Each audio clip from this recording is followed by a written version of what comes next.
nakapustura, nakabarong, nakaporma, habang si Lola naman ay naka-makeup ang mukha. Umiindak sa kaliwa, umiindak sa kanan, parang bumabalik sila sa kanilang kabataan. Ang galing sumayaw ni Lolo at saka ni Lola, kahit ang mga tuhod ay may rayuma na.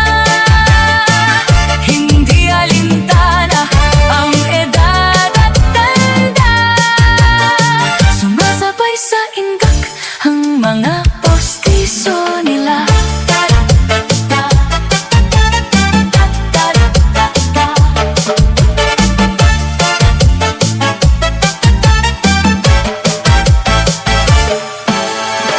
Kahit sumasakit na ang kanilang mga tuhod, basta't may sayawan, sila ay sumusugod.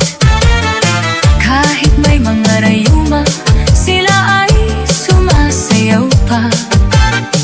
Sa tuwing marinig ang paboritong kanta, si Lolo ay nakapustura, nakaba